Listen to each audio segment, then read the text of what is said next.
تو مابت نے جو حضور کا حلیہ بیان کیا ہے، کائنات میں بڑی بڑی جامعات میں جو ادب کے امام اور مقتدا ہیں وہ لفظ وہ بھی نہیں بول سکتے، وہ فصاحت اور بلاغت ان کے پاس بھی نہیں ہے جو اس کٹیا کے اندر بیٹھنے والی بادیہ نشین خاتون کی فصاحت اور بلاغت ہے، موتی پتھرے ہیں اس نے۔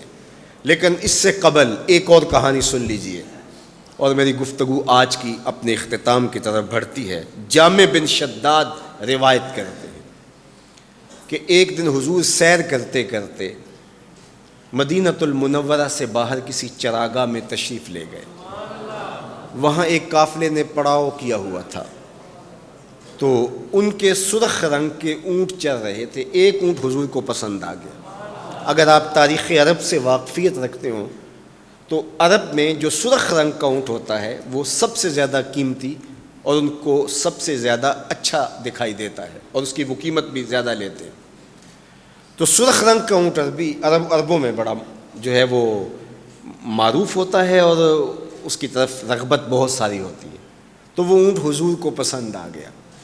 اللہ اکبر!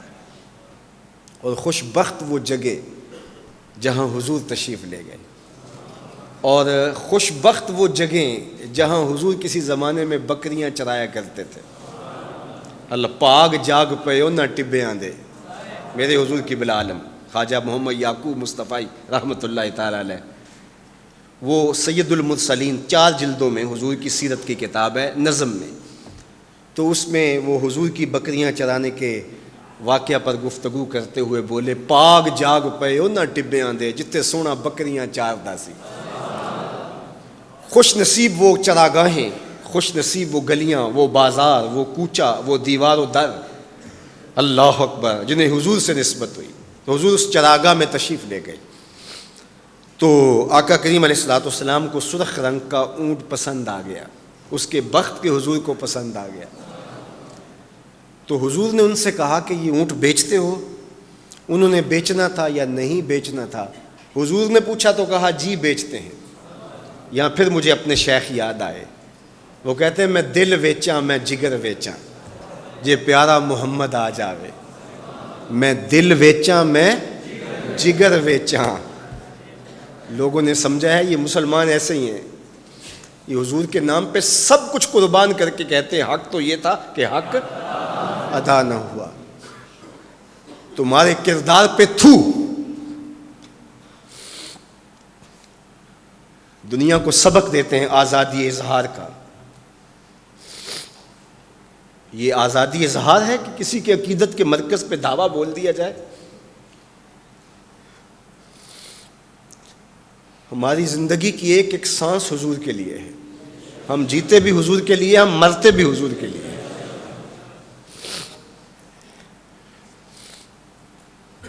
تو کہا میں دل ویچاں میں جگر ویچاں جے پیارا محمد آ جاوے، نہیں میں اپنا سارا گھر ویچاں جے پیارا محمد آ جاوے۔ کہا جی بیچتے ہیں، کتنے کا؟ کہا اتنے کا۔ سودا طے ہونے لگا۔ حضور نے فرمایا ٹھیک ہے میں اسے خریدتا ہوں۔ جو قیمت طے ہوئی، فرمایا کہ میں کوئی تاجرانہ غرض سے تو چل کے آیا نہیں تھا کہ قیمت ساتھ اٹھا لاتا، میں تو سیر کے لیے آیا، اچانک اونٹ پسند آ گیا تو میں اپنے شہر جا کے اس کی قیمت تمہیں بھیج دیتا ہوں۔ انہوں نے کہا ہمیں منظور ہے۔ حضور نے اونٹ پکڑا اور چل دی۔ کافی دیر وہ حضور کو دیکھتے رہے، اور جب حضور چلنے لگے تو حضور کی رفتار کے حسن میں کھو گئے۔ جب نظروں سے اوجھل ہو گئے تو دل پہ ہاتھ رکھ کے کھڑے ہو گئے۔ تھوڑی دیر گزرنے کے بعد سکتے سے باہر آئے تو ایک دوسرے سے پوچھنے لگے، یار یہ جو شخص آیا تھا کسی نے اس کا پتہ بھی پوچھا؟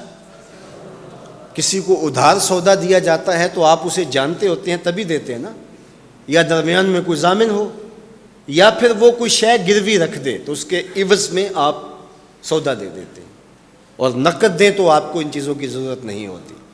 تو کہا ایک شخص آیا اور اونٹ لے گیا، اور اس کا معلوم نہیں ہمیں، تو یار کسی کو پتہ ہے یہ شخص کون تھا؟ تو انہوں نے کہا نہیں ہمیں نہیں پتہ۔ یار عجیب کہانی ہے، ایک شخص آیا قیمتی اونٹ لے گیا، اور اپنا پتہ بھی نہیں بتا کے گیا, کوئی درمیان میں ضامن بھی نہیں رکھا اس نے, اور کوئی شے بھی گروی نہیں رکھی. ایک بولا یار جب وہ باتیں کرتا تھا اس کے منہ سے نور جھڑتا تھا,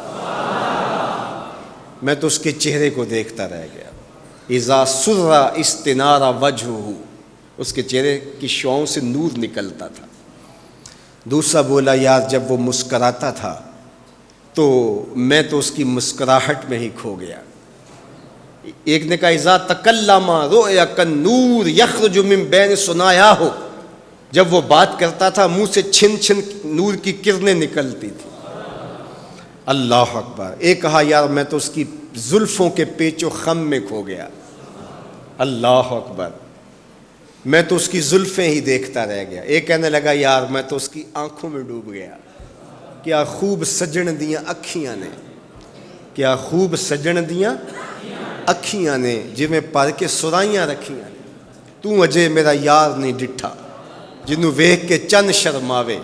ادھی راتیں دن چڑھ جاوے, جیو رخ تو نقاب اٹھاوے. تے جیو نکلے سیر کرن نو سارا گلشن سیس نواوے. اتے دھرتی لف لف جاوے, جے ہاتھ پھلاں وچ رکھدا ہاتھ پھلاں تو ود جاوے.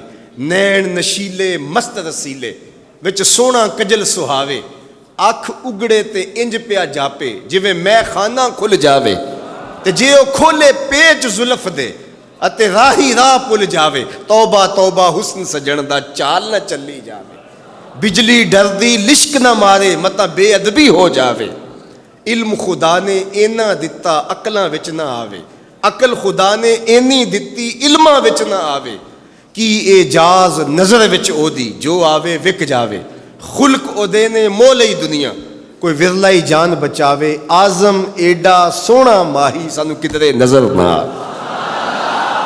انہوں نے کہا یار ہم تو اس کے حسن میں کھو گئے, کسی کو یاد نہیں رہا اس کا پتہ پوچھ لیتا. انہوں نے کہا جو بھی ہوا سو ہوا. اب وہ اپنے حسن کا جادو جگا کے تم سے قیمتی اونٹ ہتھیا کے لے گیا, اب وہ نہیں آئے گا. تو جب انہوں نے یہ کہا نا اونٹ ہتھیا کے لے گیا, امام زرقانی نے لکھا ہے, باقی لوگوں نے بھی, کہ اب تک خاموش بیٹھی قافلے کے سردار کی بیوی نے خیمے کا پردہ سرکایا. اور جنہوں نے کہا وہ اونٹ ہتھیا کے لے گیا, ان سے مخاطبت کرتے ہوئے اس نے کہا انا ضامنۃ لسامان جمالکم لا یغدر بکم.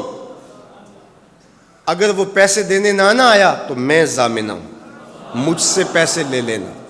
اچھا تو جانتی ہے اسے؟ کہا اللہ میں بھی نہیں جانتی.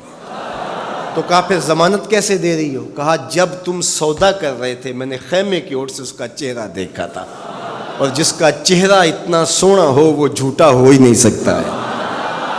اللہ اکبر. ابھی تھوڑی دیر گزری. فلما کان العشاء اتانا رجل فقال انا رسول اللہ صلی اللہ علیہ وسلم الیکم ھذا تمرکم وکلوا واشبعوا واقتالوا واستوفوا. کہتے ہیں کہ وہ ایک شخص آیا, اس نے کہا کون ہیں لوگ جنہوں نے ہمارے آقا سے اونٹ خریدا تھا؟ انہوں نے کہا جی ہم لوگ ہیں.